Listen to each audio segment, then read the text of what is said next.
Bismillahirrahmanirrahim. Assalamualaikum warahmatullahi wabarakatuh.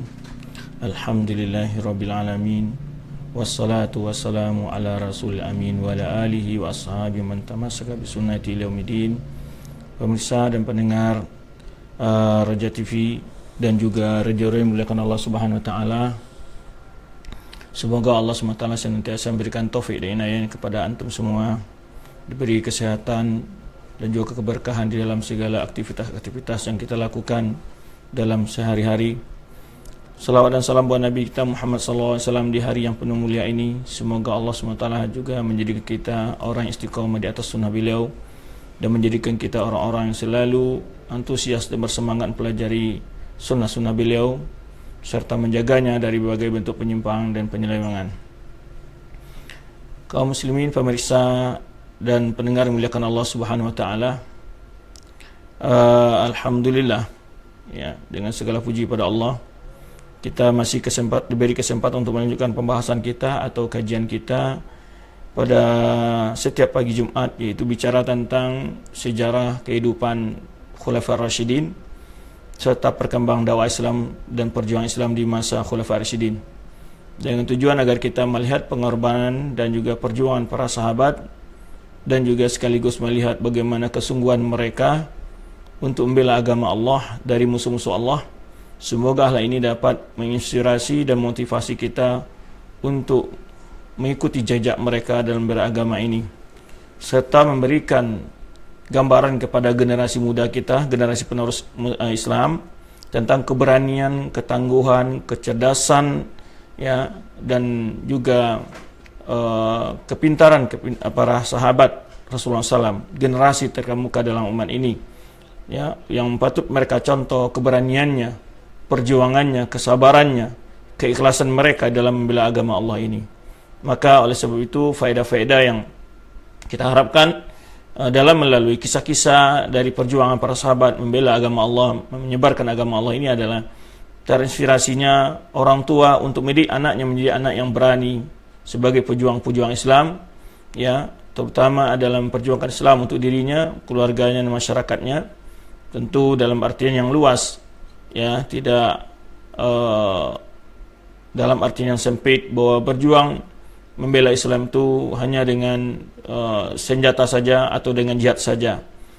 Memang bagian dari pembelaan Islam adalah membela agama Islam dari ancaman dengan cara berjihad di jalan Allah. Akan tetapi ini bergantung kepada izin dari penguasa resmi dan juga kemampuan dari sebuah negara. Tapi ada lagi jalan-jalan begitu banyak untuk kita mampu berbuat dan perjuangkan agama ini. Nah, dengan menceritakan, dengan mengisahkan bagaimana perjuangan para sahabat, semoga orang tua dapat memberikan motivasi kepada anak mereka untuk menteladani mereka para sahabat tersebut dalam membela agama Allah yang mulia ini.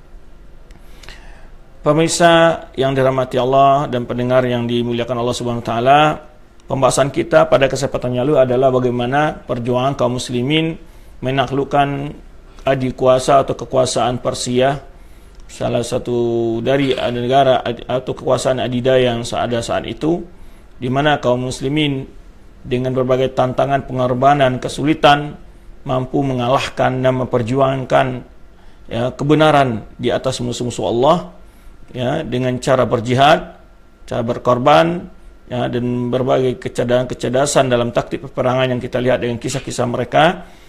Nah, masih tersisa sedikit dari pembahasan itu sebetulnya, karena kita belum sampai ke kota Madain, di mana tempat ibu kota negara ya, ibu kota negara Persia saat itu ya, di mana setelah dikuasai Qadisiyah, berbagai atau sebagian dari orang-orang Persia ada yang tidak melakukan perlawanan, tapi mereka mengikuti saja kejadian itu, menyerahkan hasilnya dan tidak meninggalkan dan tidak melakukan perlawanan, tidak meninggalkan hura mereka. Sebagian mereka adalah berlarian dan mencari perlindungan dan bahkan lari ke daerah Madain atau ke daerah ibu kota dari negara tersebut. Nah, pemimpin negara tersebut yang sebelumnya kita sebutkan adalah seorang wanita yang kemudian digantikan oleh keturunan yang laki-laki dari keturunan Kisra, itu Yazdajir ya, yang sebelumnya adalah perempuan, yaitu Buran binti Kisra Nah, sebelumnya sebetulnya sudah hampir ada perdamaian antara kaum muslimin dengan penguasa Persia, itu Yazdajir di Madain, untuk ke daerah Madain. Adapun daerah-daerah yang telah ditaklukan itu adalah milik kekuasaan Islam. Tetapi pemimpin sebelumnya itu raja, ya, yang sebelumnya yaitu Buran binti Kisra ini, dia punya pasukan berani mati yang dia tidak mau menerima perdamaian, tidak mau berdamai, ya. Maka ketika pasukan kaum muslimin menuju ke arah Madain, mereka dihadang oleh pasukan yaitu mantan daripada penguasa sebelumnya, Buran binti Kisra ini. Nah, di situ terjadi peperangan di mana mereka bertekad bahwa Madain, dalam arti kata mereka, tidak akan pernah dikuasai oleh negara lain atau oleh kekuasaan lain selama kami masih hidup. Artinya dalam kata semboyan mereka yaitu, langkahi dulu mayat kami kalau kalian mau masuk ke kota Madain. Terjadi pertempuran. Nah, kemudian Kisra atau Yazdajir ini itu merasa aman karena memang antara daerah Persia yang Qadisiyah, tempat peperangan yang besar yang dipimpin oleh Rustum, itu masih ada melewati satu sungai, yaitu Sungai Dajlah. Di dalam pertempuran ketika dihadang oleh raja yang sebelumnya itu, yaitu Buran binti Kisra ini, nah dia punya pasukan berkuda dan pasukan juga infanteri yang berjalan kaki. Nah, di pasukan infanteri mereka di depannya dengan membawa seekor singa yang besar untuk menakuti pasukan kaum muslimin. Akan tetapi singa yang besar ini, ya, dibunuh oleh ponakan dari Sa'ad bin Abi Waqqas. Ya, yang singa yang besar ini disebut namanya adalah Al-Muqarrid, ya. Lalu dibunuh oleh ponakan yang keberanian dia menghadang sendiri singa yang sedang di hadapan pasukan itu, karena mereka sengaja untuk menakuti pasukan muslimin. Nah, seorang pemberani dari kaum muslimin itu Hashim bin Utbah bin Abi Waqqas, anak saudara dari Sa'ad bin Abi Waqqas, itu membunuh dengan pedangnya singa tersebut. Sehingga kaum muslimin, ya, kagum sekali dengan keberanian Hashim bin Utbah bin Abi Waqqas ini. Nah, tadi kita ketahui bahwa di mana antara Qadisiyah dengan Dajlah itu ada sungai lagi, Sungai Dajlah, ya, atau ya ada dua sungai, Efrat dan Tigris, atau di sini dalam bahasa Inggrisnya mungkin Tigris, atau Dajlah dalam bahasa Arabnya. Nah, jadi pasukan atau kekuasaan Kisra Yazdajir merasa aman karena untuk menyeberangi sungai, karena semua jembatan yang untuk menyeberangi sudah diputus oleh mereka, dan mereka sudah membentengi di sebelah sana dengan pasukan-pasukan yang kuat. Nah, akhirnya Sa'ad bin Waqqas berpikir bagaimana supaya bisa melewati sungai ini. Akan tetapi dia berpikir jangan sampai terjadi ketika seperti di perang Al-Jisr, yaitu di mana banyak korban kaum muslimin ketika melewati sebuah jembatan yang untuk menyeberang ke seberang. Nah, akhirnya dengan pertolongan Allah, disebutkan dalam kitab-kitab sejarah, malam harinya itu terjadi hujan yang sangat besar, terjadi banjir, dan kemudian sungai Tigris atau Dajlah tadi itu, ya, dipenuhi oleh lumpur yang banyak sekali dari berbagai daerah, ya, berbagai, ya, pepohonan, batu-batuan gitu, ya, mengisi sungai tadi. Tentu sungai tadi menjadi dangkal. Nah, subhanallah, ya, di malam harinya Allah takdirkan begitu gitu. Berapa hari sebelumnya juga begitu, hujan terus, di mana mengepung daerah ini, peperangan ini dalam semua totalnya hampir 2 bulan, ya, perjalanan dari Sa'ad bin Waqqas dengan segala pasukannya.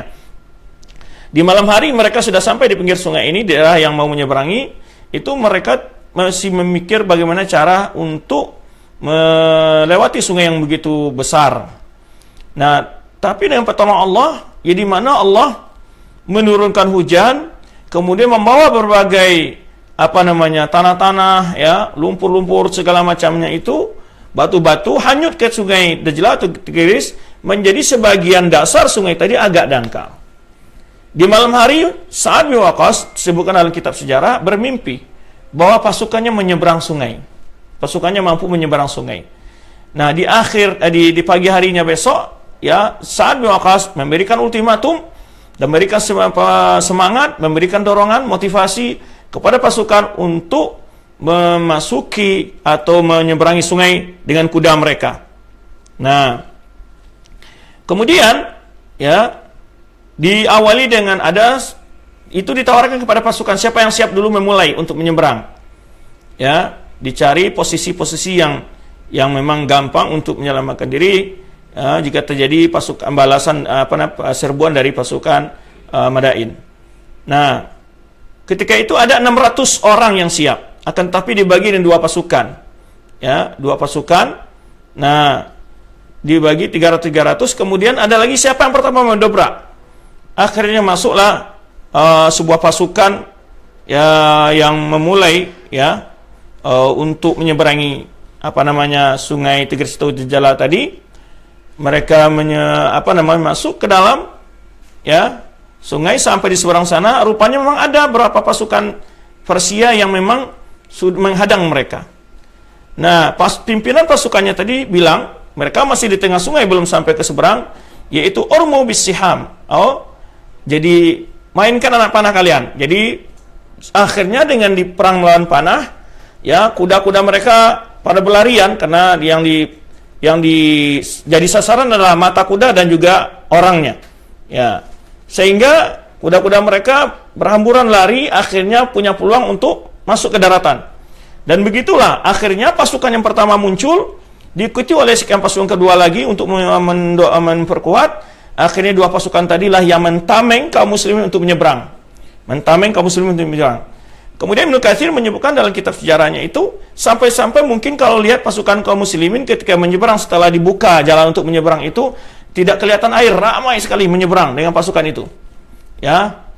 Semua pasukan muslim menyeberang. Ya. Nah, ada berapa kisah di dalam bentuk-bentuk dari karamah yang terjadi. Pertama ada namanya sahabat Gharqadah Al-Bariqi, itu tergelincir dari kudanya, diselamatkan oleh Qa'qa', ya, ditangkap tali kudanya, dan kemudian dia juga di tangannya ditangkap oleh dan selamat. Kemudian ada lagi seorang sahabat yang itu hanyut embernya dari kayu gitu. Dia minta kepada Allah, ya Allah, jangan jadikan aku di antara orang-orang, ya Allah, taj'alni min bainihim, ya, disebutkan di sini yadhhabu mata'i, ya. Jangan sampai aku ada orang yang kehilangan di antara mereka ini, yaitu barang-barangku hanyut gitu, dibawa oleh arus. Tahu-tahu arus membuang itu barangnya tadi yang jatuh itu ke pinggir sungai dan kemudian diberikan oleh sahabat yang lain, ya, yang ikut perang saat itu. Nah, ini beberapa kisah yang takjub ketika terjadinya penyeberangan sungai itu, ya.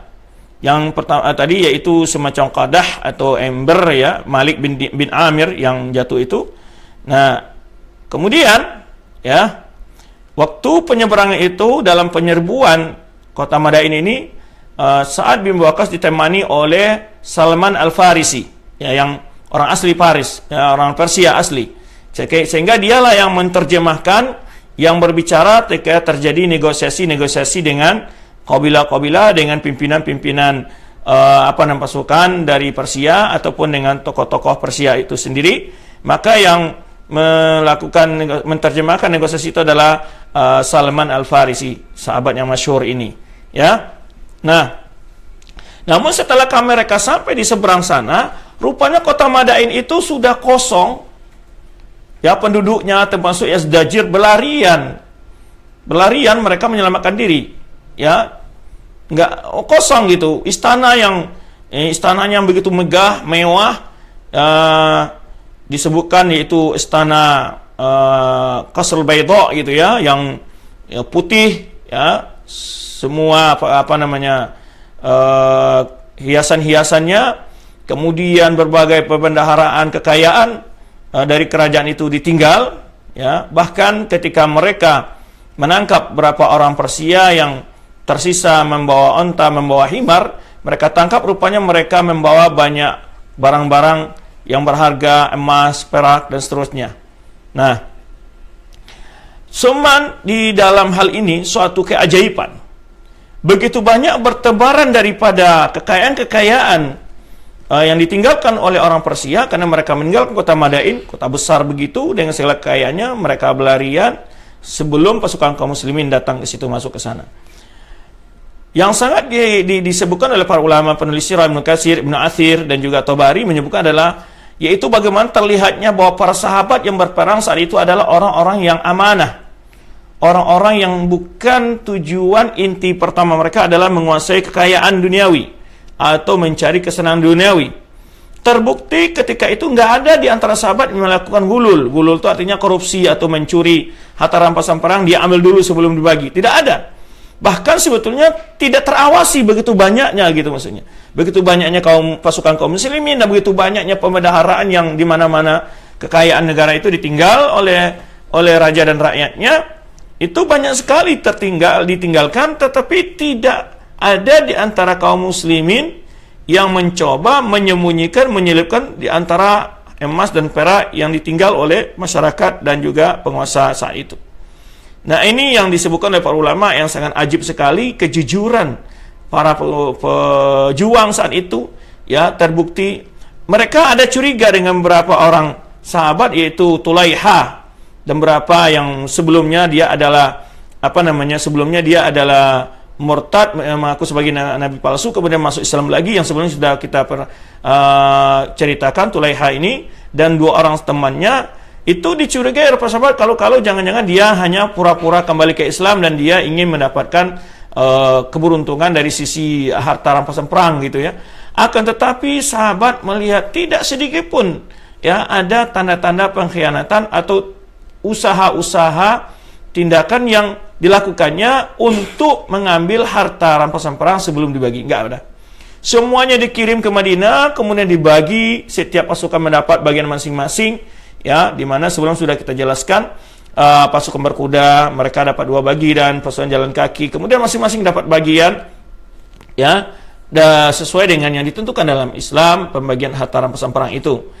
Satu cerita di sini mukjizat Rasulullah SAW lagi, dan juga dari kisah yang tidak sebutkan tadi bagaimana Mu'az bin Jabal, Sa'ad bin Waqqas sangat yakin dengan pertolongan Allah ketika dia melihat di mana dia saat itu mencari solusi bagaimana menyeberangi sungai. Ketika Allah menurunkan hujan, dia sudah meyakini ada suatu bentuk pertolongan. Karena dengan turunnya hujan, sungai Tigris menjadi dangkal, Dajlah itu menjadi dangkal karena pasir-pasir, tanah-tanah itu berturunan dari berbagai daratan ke sungai itu. Nah, dari situ dia sudah merasakan begitu dekatnya pertolongan Allah selalu buat mereka. Nah, ini salah satu di faedah yang disebutkan oleh para penulis sejarah. Kemudian juga salah satu karomah yang tadi sudah kita jelaskan adalah satu mukjizat terbuktinya janjian Rasulullah SAW kepada Suraka bin Malik. Suraka bin Malik kita ingat waktu kita menceritakan tentang ketika Rasulullah berhijrah dari Mekah ke Madinah, kemudian Quraisy mengadakan sayembara bagi siapa yang bisa menangkap Nabi SAW, ya, mereka akan diberi 100 ekor unta. Dan kita sudah sebutkan di awal sejarah Rasulullah SAW di mana Suraka bin Malik sempat mengejar dan mendapati Rasulullah bersama Abu Bakar. Akan tetapi kudanya setiap mau mendekati Rasulullah SAW selalu aja terperosok ke dalam bumi, bahkan tidak bisa keluar kakinya. Ya, terperosok ke dalam bumi. Akhirnya dia memohon kepada Rasulullah untuk didoakan agar kembali. Sampai 3 kali kaki kuda terperosok. Akhirnya dia masuk Islam, dan ketika dia masuk Islam, Rasulullah mengatakan, menjanjikan kepada dia, sungguh engkau nanti akan memakai 2 gelang kerajaan perhiasan Raja Persia gitu. Padahal saat itu ya umat Islam sedang dikejar-kejar, sedang diusir, sedang diintimidasi ya. Tapi Rasulullah SAW dengan wahyu dari Allah SWT memberitahu sebuah kabar optimisme dari kemenangan Islam, kemajuan Islam, ya, bahwa Islam akan menguasai kerajaan yang paling besar di sana sekalipun. Padahal sekarang mereka menghadapi kafir Quraisy yang nggak mampu, akan tapi Rasulullah sudah menggambarkan bagaimana perkembang Islam nanti akan menguasai kerajaan Persia, begitu. Nah, ini satu mukjizat terbukti itu, dan ketika telah diambilnya 2 gelang perhiasan dari Raja Persia ini diserahkan ke Amirul Mukminin Umar bin Khattab. Kemudian Suraqah bin Malik mengingatkan sabda Rasulullah SAW itu, ya, dan dia dipakaikan kedua gelang itu oleh Umar bin Khattab. Kemudian Suraqah ingin mengambilnya, tapi Umar bin Khattab mengatakan Rasulullah SAW hanya bilang kamu memakai saja, bukan memiliki. Nah, itu kisahnya. Cuman yang dapat kita ambil di sini adalah terbukti salah satu mukjizat Rasulullah SAW, ya, yang beliau kabarkan awal hijrah, kenyataannya ada di masa Khalifahan Umar bin Khattab radhiyallahu anhu. Dan ini sekaligus menunjukkan kemuliaan Umar bin Khattab, kemudian menunjukkan kebenarannya khilafah Umar bin Khattab. Ya, kalau seandainya dia melakukan kezaliman, mana ada pertolongan Allah buat Umar bin Khattab. Ini bantahan bagi orang-orang yang ngeyel, ya, bahasa kitanya mengatakan bahwa para sahabat telah mengkhianati Ali bin Abi Thalib dan seterusnya. Ini adalah bohong sekali. Bahkan putri dari Yazdajir yang tertawan itu diserahkan untuk Husain oleh Umar bin Khattab. Ini bentuk bagaimana alaqah, hubungan baik antara sahabat dengan Ahlul Bait. Tidak ada terjadi gesekan-gesekan yang selalu digambarkan, diopinikan oleh sebagian kelompok yang itu, ya, Syiah Rafidhah, ya, di mana mereka seakan-akan antara Ahlul Bait dengan para sahabat itu ada gap-gapan. Nggak ada, ya. Bahkan, ya, putri Yazdajir yang menjadi tawanan, ya, itu diberikan oleh Umar bin Khattab kepada Husain, ya, bukan kepadanya anak Umar bin Khattab. Umar bin Khattab atau anak-anak yang lain hafazkan, enggak, diberikan kepada anak Ali bin Abi Thalib radhiyallahu anhuma. Ya, coba bayangkan. Nah, ini menunjukkan kecintaan antara sesama sahabat dengan para Ahlul Bait. Banyak sekali sebetulnya pelajaran-pelajaran dari melalui kisah-kisah ini dapat kita membuktikan kedustaan kelompok-kelompok yang memojokkan sahabat, ya, terutama Khulafaur Rasyidin, yang mereka menggambarkan bahwa terjadinya kezaliman dan kepenipuan di dalam pemilihan khilafah. Itu semuanya ada dusta. Karena bukti kebenaran-kebenaran itu, data-data seterusnya, tidak mungkin kalau dia telah berbuat zalim dan itu bukan haknya akan mendapat bantuan dan pembelaan dari Allah Subhanahu wa taala. Bahkan di masa Umar bin Khattab itu terbukti sekali bagaimana mukjizat Rasulullah SAW yang dikabarkan saat beliau awal bicara bersama Abu Bakar Siddiq radhiyallahu anhu. Baik, kaum muslimin dan pemirsa yang dirahmati Allah Subhanahu wa taala, ya, maka sering kita jelaskan, ya, agar ketika belajar sirah masing-masing kita berusaha mengambil pelajaran dan faedah dari situ, karena salah satu cara orang-orang non muslim ataupun cara-cara dari kelompok-kelompok yang ingin merusak Islam itu, mereka mempermainkan sirah, mempermainkan sejarah, membalikkan fakta-fakta sejarah. Nah, ini yang penting bagi kita untuk membaca sejarah itu. Dan ini membaca sejarah itu adalah bagian daripada faedah-faedah ilmu yang memang Allah tuntunkan. Sebenarnya Allah SWT menceritakan kepada kita bagaimana sejarah Nabi Nuh, ya, para Nabi Ibrahim, Nabi Musa, Nabi Isa, dan bagi para nabi diceritakan kepada kita. Tujuannya apa? Ya, tadi yang telah kita jelaskan agar kita juga melihat bagaimana perjuangan mereka, kejujuran mereka, sifat-sifat yang terpuji yang ada pada mereka. Kemudian juga melihat bagaimana untuk membantah berbagai tuduhan-tuduhan kepada mereka. Ya, nah, tuduhan miring-miring yang memang dibuat oleh orang-orang yang membenci para sahabat. Nah, dari sini terbukti bagaimana alaqah yang terbaik, dan bahwa Amirul Mukminin radhiyallahu anhu ketika pembagian harta itu, dia mau diberikan pakaian kisroh itu sendiri oleh sebagian sahabat, tapi dia menolak. Coba bayangkan bagaimana zuhudnya khalifah saat itu. Ini bantahan bagi orang-orang orientalis ataupun orang-orang yang benci kepada Islam, mengatakan bahwa Islam itu tujuannya menguasai daerah adalah karena memang Arab saat itu dalam keadaan kelaparan, miskin. Ya, sebenarnya juga tuduhan ketika dialognya Sa'ad bin Waqqas dengan Rustum, ya, itu dikatakan kalian keluar karena memang kalian mencari harta, gitu, ya. Tidak. Ya, buktinya para sahabat tidak berlomba-lomba mengambil itu dan tidak berebut-rebut sedemikian rupa yang digambarkan. Ya, mereka hanyalah sebenarnya misi mereka adalah memerdekakan orang dari perbudakan sesama mereka. Ili ikhrajan ibad min rabbi ikhrajil ibad, ya, min ibadatil ibad ila ibadati rabbil ibad, atau mengeluarkan makhluk ini dari perbudakan sesama mereka untuk menjadi budak Allah saja, menjadi hamba Allah semata. Nah, ini tujuan kita di dalam berdakwah bahwa Islam bukanlah tujuannya atau pengembangan Islam di masa para sahabat itu adalah tujuannya ekspansi politik yang tujuannya agar mendapat kekayaan, kesenangan duniawi, tidak. Karena pun ya banyak kenyataan bagaimana Islam di dalam menaklukkan daerah-daerah tersebut tidak membawa harta itu, ya, kecuali hanya harta rampasan perang saja yang dibawa ke pusat kekuasaan Islam di kota Madinah. Nah, pemirsa dan pendengar yang muliakan Allah Subhanahu wa taala, itu kisah perang Qadisiyah. Di sini satu pelajaran buat kita yang harus juga selalu kita ingat, bagaimana pertolongan Allah kepada kaum muslimin, ya, ketika berjuang di jalan Allah diberikan kemudahan-kemudahan. Lihat tadi Sa'ad bin Waqqas sudah agak lama berpikir bagaimana cara untuk melewati sungai Tigris atau Dajlah ini, ya.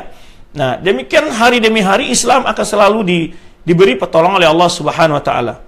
Diberi pertolongan oleh Allah Subhanahu wa taala selama mereka benar-benar juga, ya, dalam memperjuangkan agama Allah itu, pertama ikhlas, yang kedua benar-benar sesuai dengan tuntunan yang diinginkan Allah Subhanahu wa taala dan mengikuti tata cara yang memang disyariatkan dalam Islam sesuai dengan sunnah Rasulullah SAW. Ya, jauh dari perbuatan yang mencederai Islam. Ya, tidak sebagian orang dia ingin memperjuangkan Islam, akan tapi justru membawa efek buruk bagi Islam, ngebom sana, ngebom sini. Ya, akhirnya Islam dituduh dengan tuduhan-tuduhan yang begitu keji, bahkan semua kaum muslimin akhirnya menjadi malu untuk berjenggot, bercana cingkrangan, karena selalu aja dibuat opini oleh media-media bahwa teroris lahir dari kelompok ini dan kelompok itu, ya, padahal itu semua adalah dusta-dusta, kebohongan-kebohongan, ya, sampai memutar juga semacam pengertian bahwa teroris itu adalah orang-orang yang ingin mengamalkan ajaran, ya, kejayaan Islam seperti di masa Rasulullah. Ini kan sudah bergeser dari definisi dan pengertian teroris yang dibuat oleh BNPT dan semacam ini, udah mulai bergeser kemana-mana, yaitu, ya, akhirnya semua orang yang ingin memperjuangkan Islam, membuat umat Islam ini kembali kepada agama yang murni, bisa dituduh teroris dengan pernyataan-pernyataan yang tidak sesuai dengan koridor yang memang dibuat oleh pemerintah. Apa itu teroris? Ya, teroris itu adalah bukan setiap orang yang berjenggot, bukan setiap orang cana cingkrangan. Nah, oleh sebab itu kita yakin kalau kita benar-benar berpegang dengan agama Allah, Allah berjanji sekali, ya,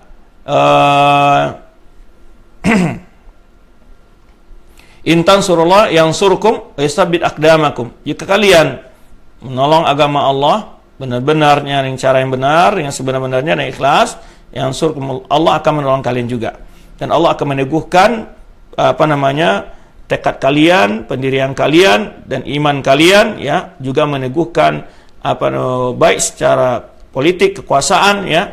Maka oleh sebab itu kita mengajak kaum muslimin untuk senantiasa kembali kepada agama Allah, ya, dan inilah yang selalu ditentang, ini yang selalu diawasi, ini yang selalu dicurigai oleh sebagian kelompok. Karena bila kaum muslimin benar-benar menjalankan Islam, ya, mereka akan mendapat rahmat dan nikmat yang banyak dari Allah Subhanahu wa taala.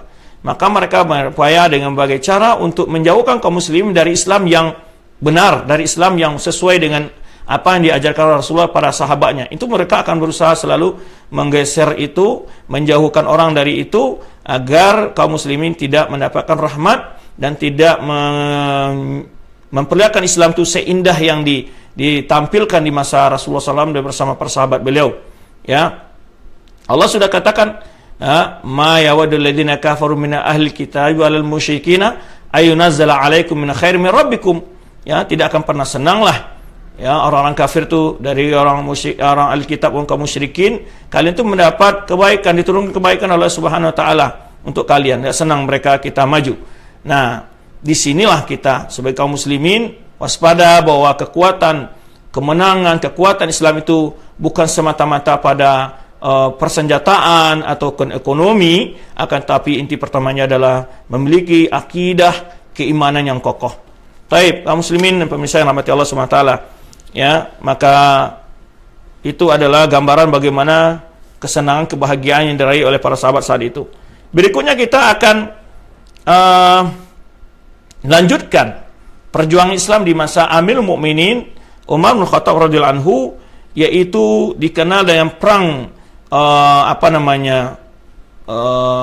terakhir antara pasukan kaum muslimin dengan orang-orang Romawi. Nah, Rum atau Romawi bahasa kitanya, bahasa Arab disebut Rum.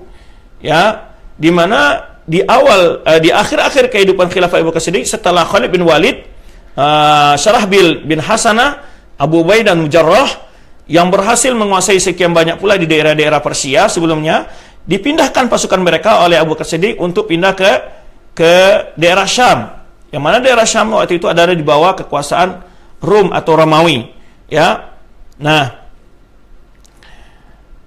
di sini banyak sekali kota-kota yang perlu ditaklukkan oleh kaum muslimin. Baitul Maqdis, Dimashq, ataupun ada lagi kota Urdun, ya, Palestina dan Suriah.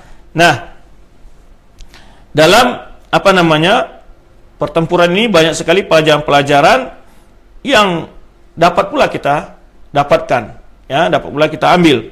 Nah, pimpinan-pimpinan pasukan yang berjuang di sana yaitu adalah Khalid bin Walid, ya, Syarahbil bin Hasanah, Abu Ubaidah bin Jarrah, Amr bin As. Nah, ini tokoh-tokoh sahabat yang senior yang saat itu memimpin pasukan kaum muslimin. Nah, yang memimpin kaum muslimin. Satu persatu kota-kota itu ditaklukkan oleh pemerintah oleh kaum muslimin, mulai dari kota Damaskus, ya, Urdun, ya, Palestina atau Baitul Maqdis. Nah, jumlah pasukan muslimin banding dengan pasukan Rum saat itu adalah sekitar, ya,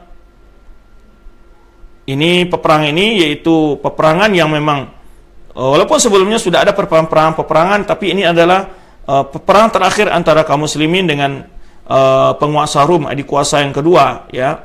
Nah, ini melihatkan bagaimana hebatnya dan kekuatan pasukan muslimin di masa Umar bin Khattab dan juga bagaimana kejayaan Islam saat itu, ya.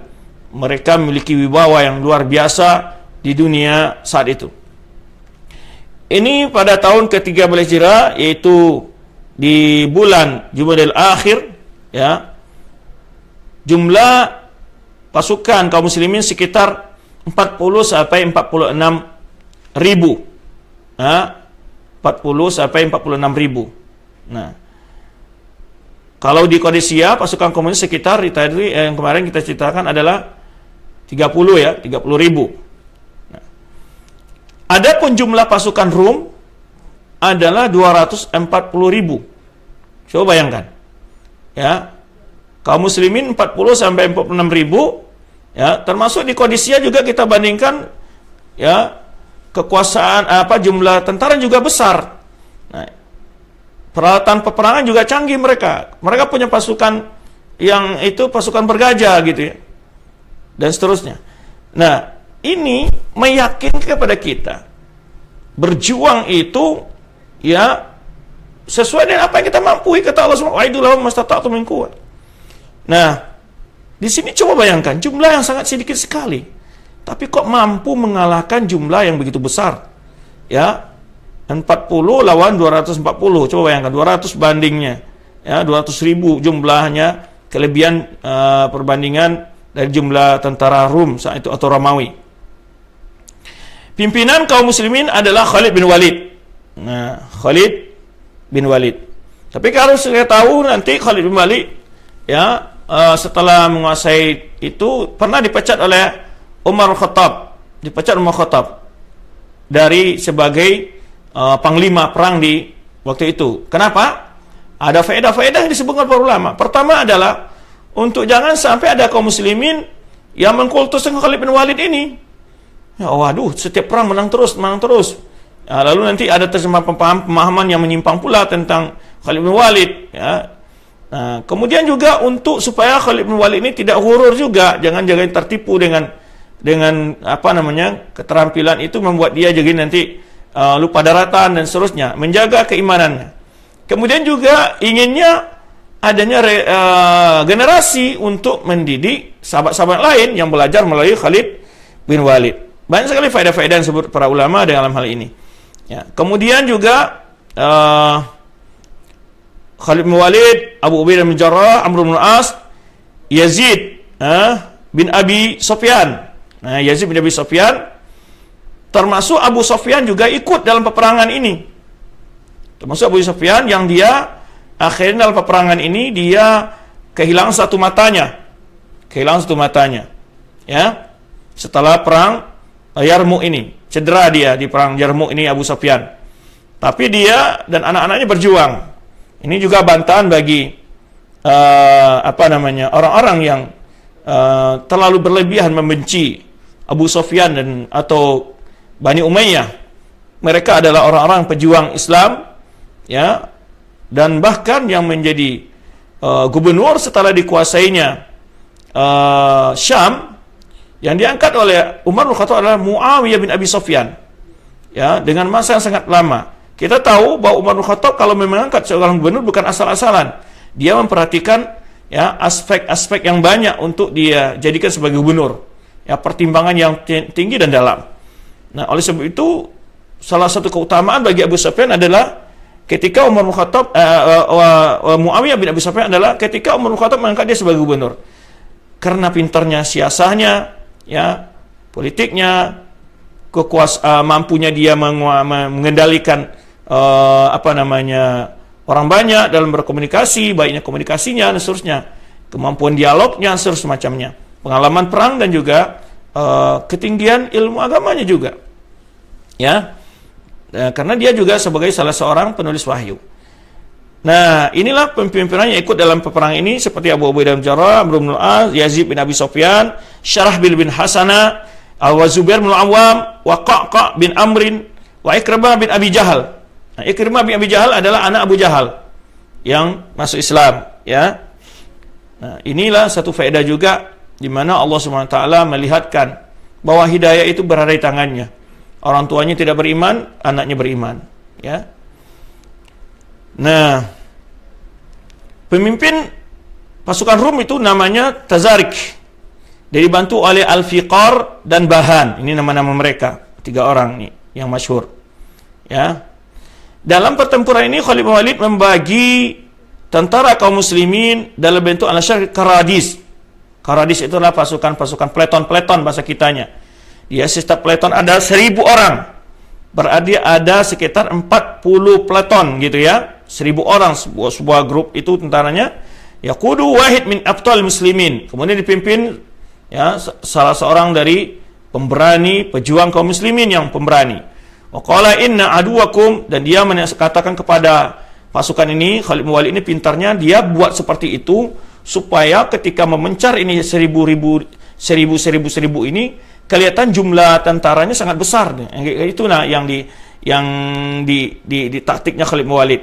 Nah, kalau dinumpuk satu tempat dan tidak dibagi-bagi wilayah-wilayahnya, tentu akan kelihatan jumlahnya sangat sedikit gitu, sehingga makin meningkatkan keberanian yang ada pada lawan gitu. Tapi kelihatan juga musuh seakan-akan paham bahwa pasukan berimbang, ini mereka juga akan gentar. Nah, taktik-taktik memang luar biasa di balik Khalid bin Walid yang memang sudah lama berpengalaman, ya, dalam dunia perangnya gitu. Kemudian, ya, Khalid bin Walid membagi dalam bentuk karadis, dalam bahasa Arabnya itu adalah mungkin peleton yang bahasa terjemahan kita, kemudian dipimpin oleh salah seorang kaum muslimin yang saat itu yang pejuang, yang pemberani. Kemudian dia berkata, sesungguhnya musuh kalian tagha wa kathura. Musuh kalian itu jumlahnya banyak dan juga orang-orangnya adalah orang-orang yang bengis. Walaysa minat tabi'iyah min ta'biyatun aktar fi ra'il ain min al-karadis. Oleh sebab itu beliau mengatakan, Khalid bin Walid ini tidak ada cara untuk melihat bahwa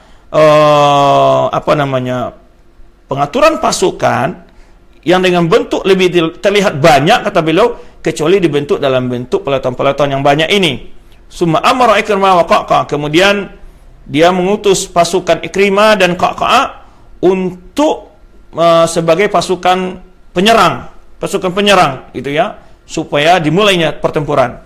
Nah, ini pasukan Ikrimah dan Qa'qa dengan 2 peleton ini maju dengan pasukannya, 2 pimpinan peleton ini maju dengan pasukannya untuk menyerang musuh, memancing kemarahan musuh. Maka mulailah pertempuran itu. Cuman ada banyak cerita bagaimana kaum muslimin bisa menguasai Yarmouk padahal pasukan kaum muslimin sedikit dan juga pasukan kufar itu sangat besar. Ya, Rum sangat besar, Romawi sangat besar. Ada dua sebab disebutkan. Pertama, ketika di malam penyerbuan itu terjadi kekosongan di dalam penjagaan sebagian benteng mereka karena lahirnya anak dari seorang dari rahib mereka lagi mengadakan sebuah perayaan. Nah, ada lagi sebab yang kedua menyebutkan adalah yaitu di mana rakyat Rom ini sudah banyak yang tidak setia kepada pimpinannya. Karena di sana terjadi kezaliman yang luar biasa terhadap rakyatnya. Nah, ini pelajaran bagi para penguasa, bagi para pemimpin. Jangan rakyat selalu dibuat kecewa sehingga mereka akan berkhianat, akan tidak mau loyal kepada pemerintah. Ya, sehingga mereka akan berikan celah-celah urusan-urusan resiah-resiah negara kepada orang lain. Dan ini yang terjadi dalam beberapa Islam dalam menaklukkan seperti juga Cordova Spanyol. Masuknya Islam ke sana adalah karena memang terjadinya kezaliman yang merajalela. Nah, ini salah satu sebab disebutkan adalah pertama, Khalid bin Walid mendapatkan satu sisi dari benteng itu yang tidak terjaga dengan rapi. Ada penjagaan, tapi tidak sekuat penjagaan dari sisi-sisi yang lainnya. Ya, sebelah timur kalau nggak salah disebutkan dalam ceritanya. Sebab kedua adalah, atau memang pasukan dari penjaga itu sendiri yang memang sengaja memberi peluang kepada tentara kaum muslimin untuk masuk lewat situ, gitu. Karena berdasarkan kajian sejarah saat itu, di mana rakyat Rom sendiri rakyat Romawi sendiri sudah tidak begitu setia kepada penguasa karena kezaliman yang terjadi luar biasa di tengah-tengah mereka. Nah, tentu ini adalah pelajaran yang harus diperhatikan oleh sebagian penguasa, ya. Jangan sampai rakyat ini selalu dibuat kecewa, kemudian mereka tidak lagi merasa memiliki bangsa ini karena terlalu ditekan dengan berbagai iuran-iuran, dengan pajak, ya, sehingga mereka akan merasa terlalu bebani oleh negara. Lihat jatuhnya juga kekuasaan-kekuasaan itu adalah awalnya dari terjadinya kezaliman terhadap rakyat, dan rakyat tidak lagi setia untuk membela negaranya. Nah, ini yang perlu kita pikirkan bersama, baik terutama kepada penguasa kita, ya. Hendaknya mereka adalah menciptakan keloyalan masyarakat kepada pemerintah, kepada penguasa itu adalah dengan memberikan keadilan, ketenangan politik, ketenangan ekonomi, sehingga rakyat menjadi merasa mendapat perhatian dan pelayanan, ya, dan tidak membebani rakyat dengan banyak urusan-urusan yang membuat mereka tidak nyaman dalam sebuah kekuasaan. Nah, ini sebab-sebab ini kan perlu kita baca bagaimana bisa menaklukkan itu sebagai antisipasi juga bagi penguasa-penguasa kaum muslimin, ya. Bagaimana untuk menjauhi kezaliman itu adalah bahwa kezaliman itu akibatnya adalah buruk, ya, bahwa kelemahan-kelemahan akan datang dari terjadi kezaliman dalam sebuah bangsa itu. Nah, ini dua sebab inilah menyebutkan. Pertama, yang kedua tadi adalah yang pertama tadi kita jelaskan di mana Khalid bin Walid mendapati salah satu sisi itu tidak terlalu kuat penjagaannya, sehingga diserang melalui hal itu, diarahkan pasukan Ikrimah untuk menyerang dari sisi itu. Ada lagi yang menyebutkan adalah karena memang sengaja pasukan itu yang dari Romawi ini tidak menjaga benteng atau batasan penjagaan itu dengan semaksimal mungkin. Memang sengaja mereka ingin memberi peluang untuk pasukan kaum muslimin untuk masuk menyerang melalui sisi yang diberi yang lemah dari penjagaan itu. Nah, ini yang masih saya ingat sejarah-sejarah sedikit bagaimana bisanya kaum muslimin menguasai pertempuran Yarmouk padahal jumlahnya sangat besar. Taib. Kemudian diceritakan, ya, setelah Khalid Ikrimah dan kakak memancing, ya, kemudian waltahaman nasu wa tatarad sufursan, ya, saling ketika sudah ini memang diringkas saja kayaknya oleh penulis, di mana setelah itu memang terjadi pertempuran sengit, ya, berkecamuk perang itu, ya, dan pasukan berkuda, bermanah, pedang, ya. Kemudian wa kharaja jarhatun minar rum wa huwa muqaddim asakirihim. Nah, ini mula-mulanya dari mulainya lemahnya pasukan Romawi ini adalah orang-orang yang luka-luka itu pada mundur dari medan tempur, padahal mereka adalah pasukan yang di depan gitu. Nah, kalau pasukan di depan ini kelihatan ada yang mundur kena luka, itu mempengaruhi semangat yang ada di belakang. Ya, mempengaruhi semangat yang ada di belakang, sehingga seakan-akan yang di depan nggak mampu menghadapi musuh begitu kuat, berarti mencari celah untuk lari. Berarti yang di belakang pun siap-siap untuk berlari begitu. Nah, ini kejadian dalam pertempuran itu. Nah, padahal jumlah mereka besar. Akan tetapi karena pengaturan tadi, karena pasukan yang di depan itu bukan pasukan yang pemberani, yang tegar dalam berjuang, ya. Dia luka-lukaan, malah dia mundur, bukan malah berjuang sampai habisan tetesan darah terakhir gitu. Beda kaum muslimin, mereka, ya, bahkan tidak boleh lari di medan tempur, ya, mereka berjuang sampai tersedar di terakhir. Nah, wasala Khalid al-Islata anid-din islami, fa akhbaru Khalid an masa'ala fa aslama wa anqalaba ma'al muslimin. Nah, ketika orang-orang sakit ini, ya, mulai menyingkir dari medan tempur, di antara mereka ada yang bertanya-tanya tentang Islam. Lalu Khalid bin Walid menjelaskan kepada mereka, dan akhirnya mereka masuk Islam, ya. Dan bahkan mereka juga ikut bertempur masuk ke dalam pasukan Islam melawan tentara Rum sendiri. Ya, wa qatala ma'hum wa usiba akhiran nahar. Ya, mereka itu malah ketika disebutkan mati syahid, dia masuk Islam mati syahid, wah, malah mereka ikut pindah agama dan ikut pindah pasukan. Nah, ini berapa pertolongan Allah di dalam ketika kaum muslimin tadi. Kalau di perang Persia adalah dengan turunnya hujan, mendangkalnya dasar sungai. Nah, kalau di sini adalah itu adanya pembelot-pembelot, ya, dan ini juga waspadai, bagi kaum muslim perlu diwaspadai adanya orang-orang pembelot seperti ini juga, ya. Nah, kemudian wa hamala rum 'alal muslimin fa azaluhum. Wah, pada putaran pertama itu memang kaum muslimin agak terdesak, ya. Summa tadaral muslimun lis-sabat. Akhirnya kaum muslimun saling memotivasi untuk tetap untuk tegar dan berjuang, sabat, kokoh, ya, jangan sampai lari dari medan perang. Wasabbatu lirum. Akhirnya mereka teguh, bertahan, ya, untuk menghadapi musuh, ya. Wa adat karra lil muslim alaihim. Akhirnya berbalik arah, sekarang kaum muslimin mampu memukul mundur pasukan Rum yang jumlahnya begitu besar. Wartafa'al qital washtadda hatta malatis syams lil maghrib. Sampai perang berkecamuk terus, ya, hampir-hampir matahari terbenam. Subhanallah, antum merasakan, antum bekerja saja di sawah ataupun berkendaraan, ya, di tengah panas terik matahari, nggak sanggup itu dari pagi sampai sore, ya, nggak sanggup itu tanpa hentinya. Ini sahabat dari awal pagi sampai mau terbenam matahari, ya, di bawah payung di bawah kilauan pedang, ya, atau hujanan panah, ya, tantangan nyawa mereka, ya. Coba lihat keberanian mereka. Nah, jadi di bawah kita ibaratkan bagaimana, ya, anak panah yang bagikan hujan, pedang yang berkilau-kilau di hadapan mereka, ya. Belum lagi nggak sempat minum, nggak sempat apa-apa, kan, namanya bertempur. Nah, wa ta'ta'a Rum, akhirnya Rum mulai lemah. Fantazau Khalid fursatan. Lalu ketika Rum melihat mulai agak mundur, Khalid bin Walid memanfaatkan kondisi ini dan dia pecah belah barisan kaum Rum ini.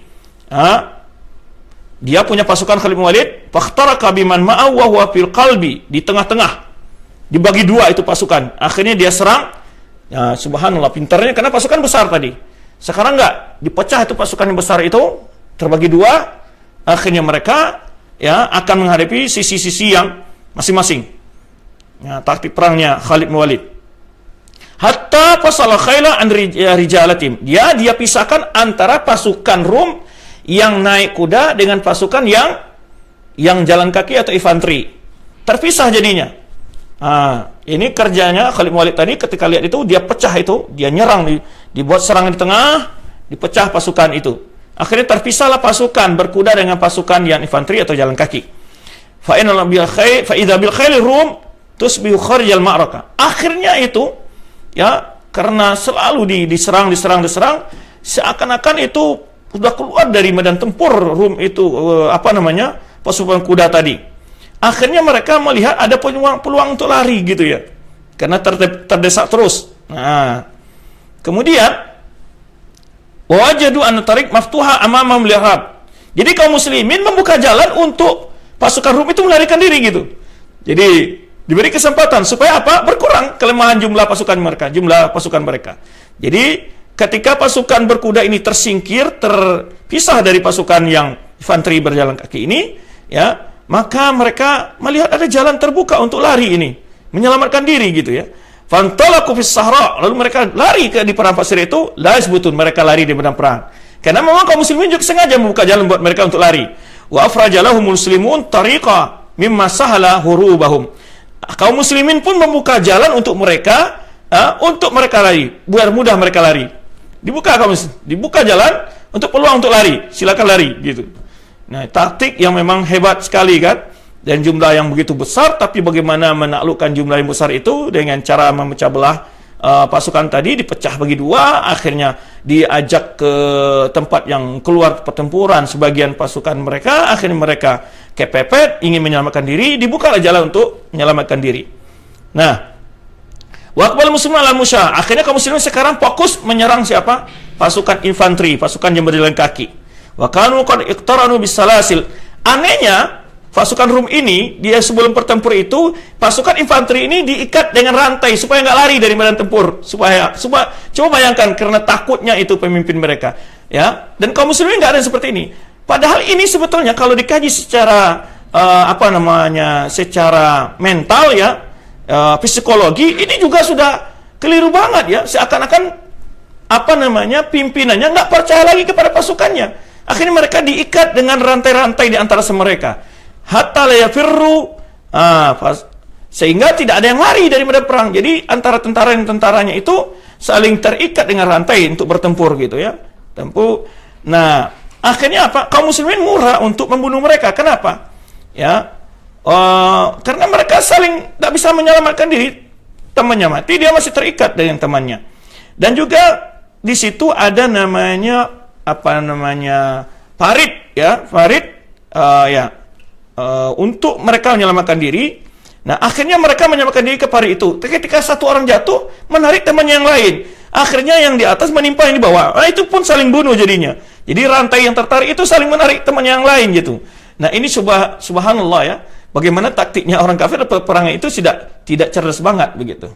Nah, dari sinilah kita perlu menjelaskan bagaimana pentingnya kita mempelajari sejarah, bagaimana perjuangan kaum muslimin di dalam memperjuangkan Islam ini.